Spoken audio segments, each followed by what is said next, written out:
Hello everyone, welcome to this segment of the program where we get to answer your questions. And I say we get to answer your questions because we love answering your questions. Yes, and it couldn't be easier for you to email us. All you need to do is you can write to us to questions@lovetalkshow.tv or also get in touch via Facebook, Instagram, Twitter, and they can also write to us by post, isn't That's right. it? We started this thing of the writing to us last week. We just remember that people still use Royal Mail to write to us. Should you want to do that, you can still do it. Absolutely. Now, let's go for the first question of the week. And this one is a little different.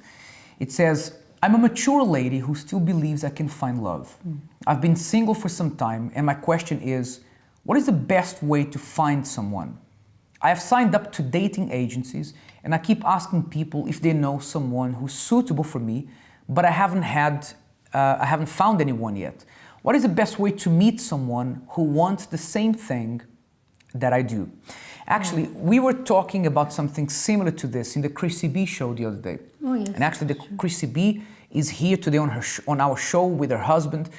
And we were saying something very interesting, that statistically, people who find a partner, who eventually start a relationship and find a long-lasting relationship, that partner, that person they found, comes from someone who's already in their vicinity of friends.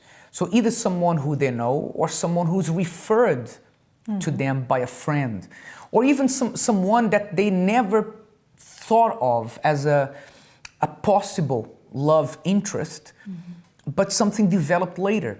And this is very interesting because it makes us see that sometimes a person is so focused and concentrated on finding someone that they don't know, when actually there is a very high probability that the person you will end up marrying or being with is someone who is already somehow in your life or linked to your life. Yes, and I think that people are complicating things. It's the better communication thing. Like now we've got mobile phones, we've got all these things, online dating. I have nothing against it, but I don't think it's the best way. But that's my personal opinion. I think that I believe in the old-fashioned way. Like you were saying, there is always a friend of a friend who knows a friend who would really be a good match for you. But how can you find someone what's the easiest way? It's logical that it's easier if you socialize with people, family members, if you have regular gatherings, like for example, make it a point to always have a dinner with your friends once a month and catch up with your uncles and cousins and see what's going on, you know, who is doing what and who met who. And from there, things will develop. It's easier than to go online and find other ways that are a bit more and actually, tricky. You're saying that, and I remembered one of our first ever Love Talk shows, right when we started, maybe about 2 years ago. We had a very interesting story of someone who went for a run and went to see, I think, her brother or mother or something, and went out for a run. And when she came back in, like a half an hour later, I think her brother or someone related to her was at home with his friend, whom she had never met. And she came in all sweaty and in her running clothes, and she started talking to this young man, and they noticed... He happened to like jogging as well? He liked running as well, and they developed something from there. Yeah. So and they're now married. Sometimes, and actually, even us, we meet a single person, or we have a single friend, and then we have this other single friend that we think, actually, these two people would really... I think they could hit it off. And then we introduce them, and sometimes something happens. Sometimes it doesn't, but at least I think that could be one of the best ways for things to work. And the thing is, many people might be watching us and say, oh, but some people need an extra push called online dating. Yes, because people... Again, I have nothing against online dating, okay? But I'm all for helping people. That's what we are here for. But people are forgetting how to communicate. Look at the difference. When your children start growing up, they will ask you, so how did you meet daddy?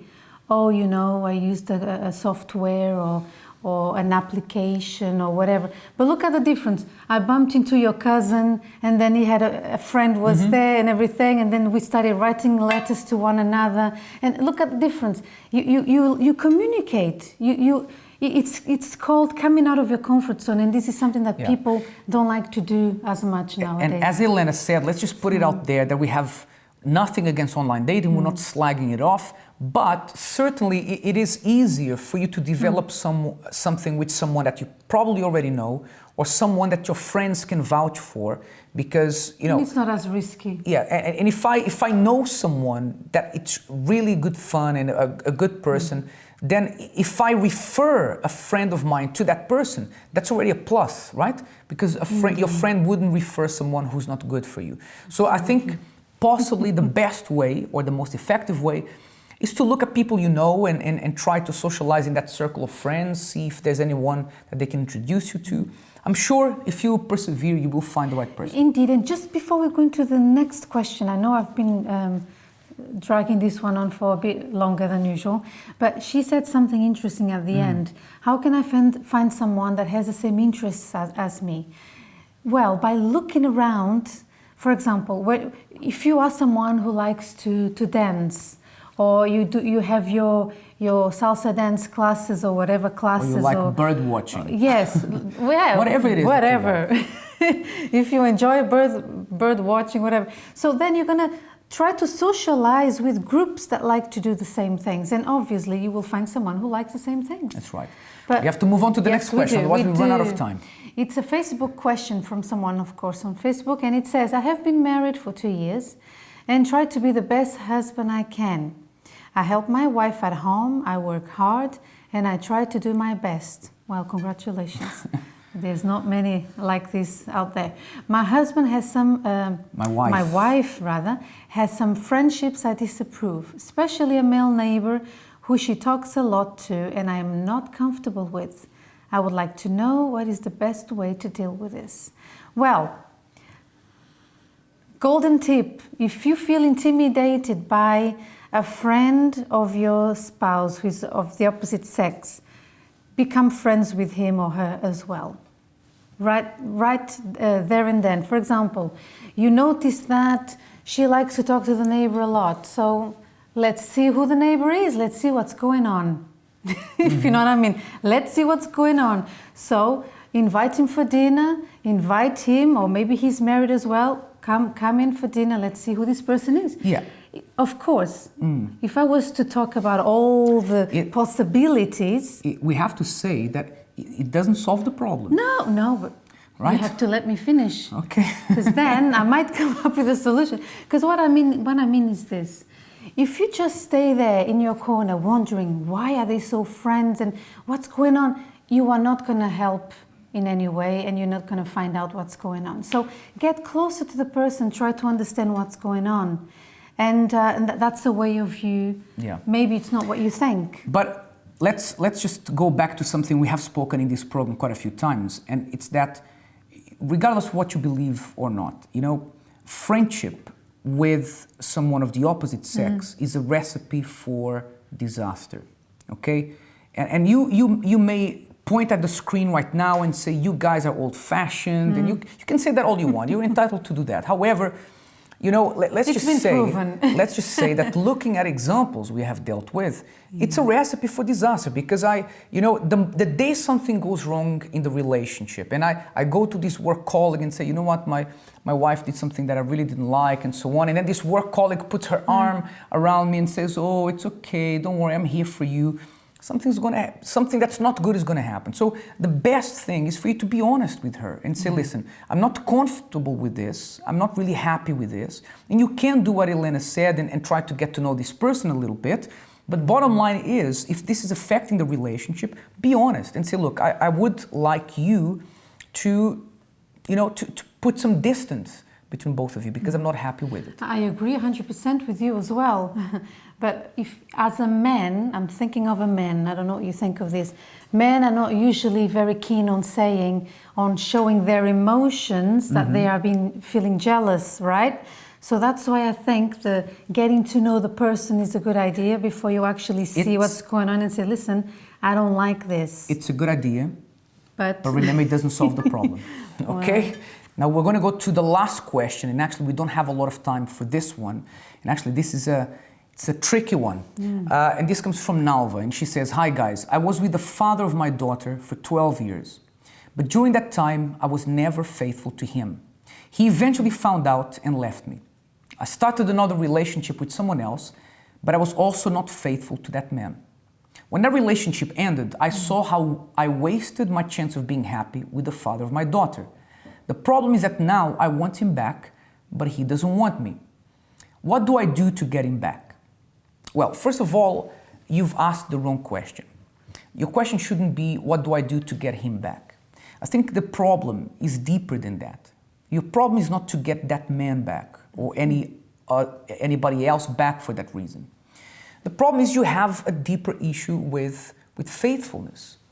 You have an issue with how you deal with relationships. Because if you get that person back, the father of your children back, and you haven't dealt with this issue yet, you will have the same problem.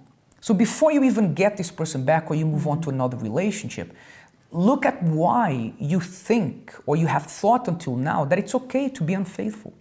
Because you can say, no, I don't think it's okay, but it just happened. It didn't just happen. You weren't walking along the street and you tripped on top of another man.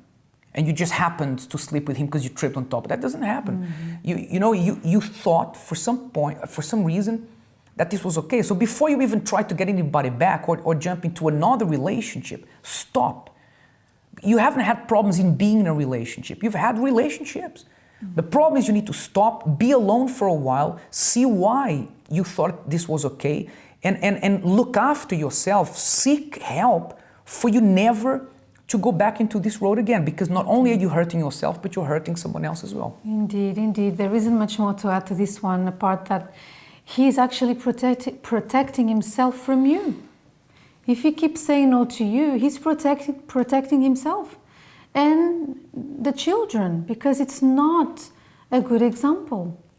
That's not something you want to teach your kids. Mm-hmm. So you do have to deal with what's underneath. Yeah. The roots. The roots are not good. Absolutely. So stop. Don't go into any relationships for now. Just find out what the problem is, deal with it, so that when you are with someone, whether it's that person or not, and chances are it's not going to be this person. Let him move on with his life. But if you are going to be in a new relationship, you're going to be confident that you can be faithful and you can be happy and make that person happy as well. Okay? That's the end of this segment. Remember that you can get in contact with us via Facebook. A lot of our questions come via Facebook right now. Or send us an email to questions@lovetalkshow.tv. Okay? We'll see you in the next segment.